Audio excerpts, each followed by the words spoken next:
It's Saturday the 6th of May and here I am on the Garburn, well the bridleway towards the Garburn Pass above Troutbeck in the Lake District, and as you can see it's a lovely day. So that's looking up towards Kirkstone Pass and quite mild, very still, which is unusual for the Lake District, so making the most of it. And because of COVID there's hardly anybody here, which is a shame. A lot of people I think would like to be here, and perhaps they're scared of coming. They've succumbed to this idea that you have to stay local, although I think in law you don't. So anyway, I'm here. I'm going to do a couple of hills up on the hillside there, two quite small ones, called Wainwright's. Alf Wainwright published some books, very famous guides with some beautiful black and white drawings back in possibly the 70s, and in his list there's approximately 214, I think it's 214 or 216 hills, mountains, fells, call them what you will, that he put in his books. And some people decide to do all of them. And what started me off on this quest was a friend of mine that I met through a fell walking group, and he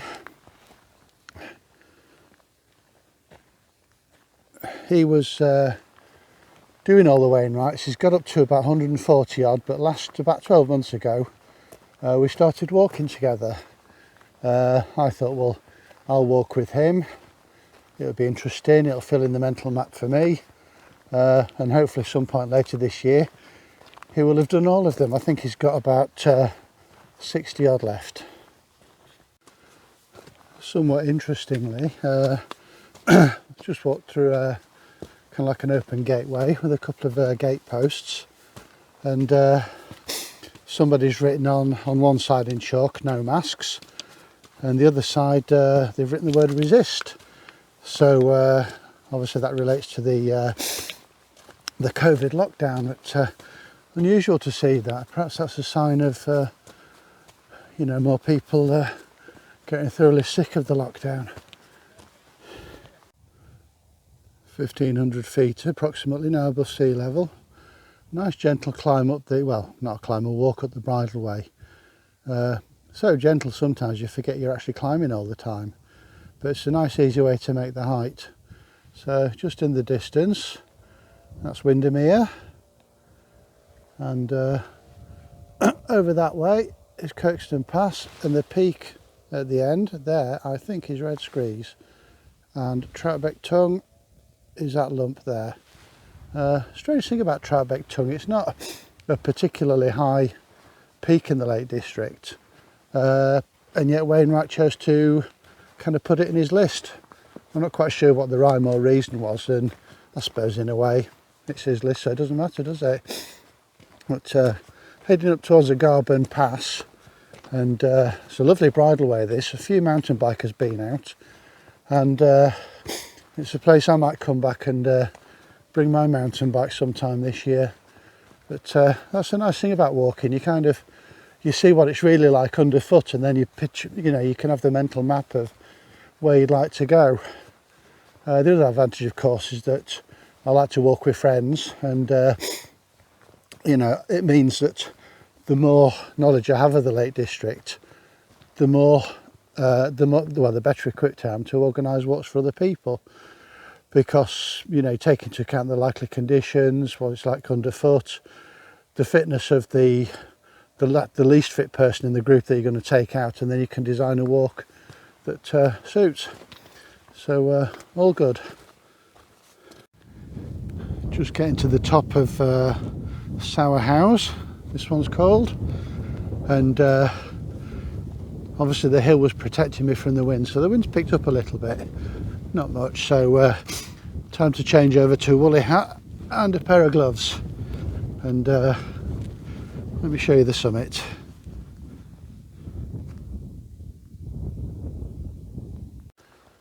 So my friend has, as I say, he's done about 140 yard. We did 4 the other day. Where did we go to? Went to Longsleddale or Longsleddale, not sure how it's pronounced, and we knocked off 4 there.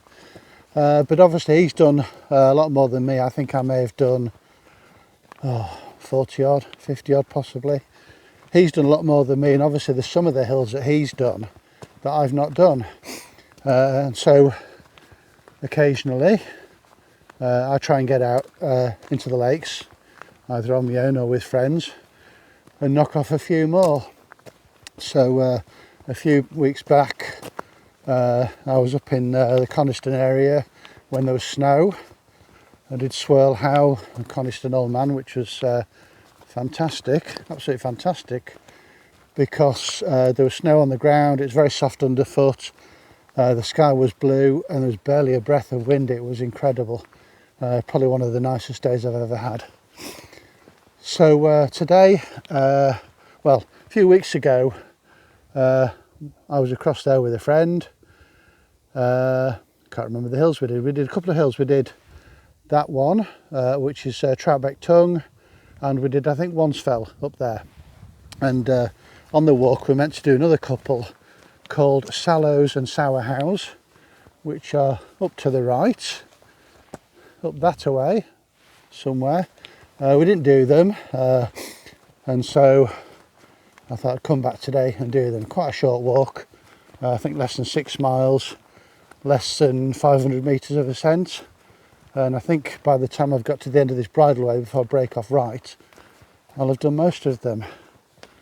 But it's nice to come up here, and when you're following a list of walks to do or hills to do, i.e. the Wainwright list, the nice thing is, like Longsleddale the other day, it takes you to bits of the lakes you'd never go to.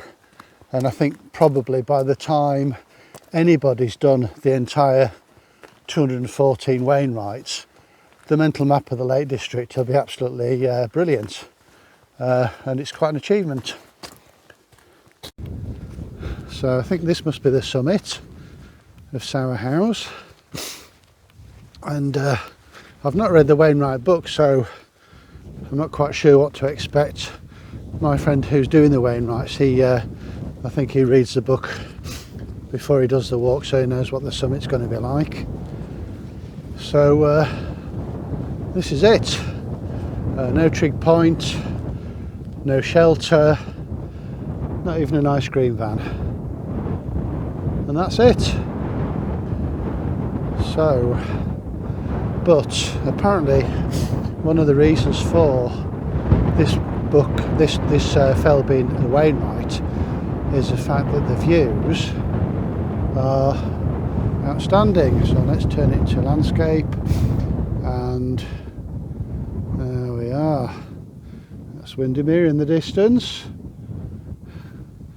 Let's just do a complete 360. Fortunately today there's no low cloud, so excellent. So that that first hill was actually Sallows, not Sour Howes, and Sour Howes is, so that first hill was Sallows not Sour Howes, and Sour Howes, if you follow the line of that wall, I think it's up there somewhere.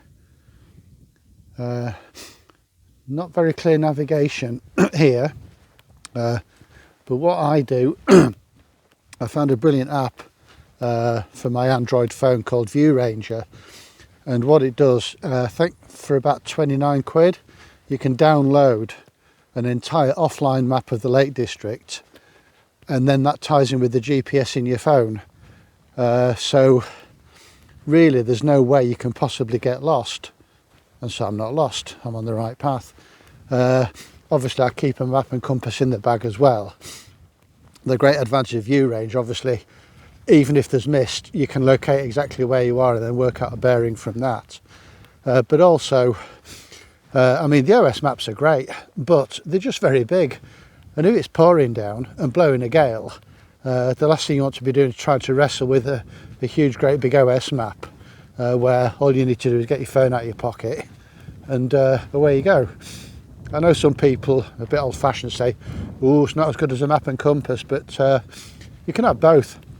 And let's be honest, a map and a compass is also technology, just an older form of technology. So, you know, we use technology all the time, so why not? Anyway, works for me. So, heading off towards there, should be there in about an hour or so. So this is the magnificent summit cairn of Sour Howes. Very strange landscape, very kind of lumpy bumpy, and that bit there almost reminds me of drumlins, which you normally find down in valleys, because if you look down there you'll see drumlins, kind of like little rounded lumps, remains of glaciation apparently. So really nice view of Windermere now from here, bit overcast but still pretty nice. And there is a path that takes us back down to Troutbeck with a bit of luck. So just coming down now, shouldn't be long. The trees, that's where the bridleway was. That came, we can see the bridleway going left, the path goes down that way, and then in the distance that's where we join it with the bridleway. So should be back to the van in about half an hour, but there's no rush. And very nice view of Windermere.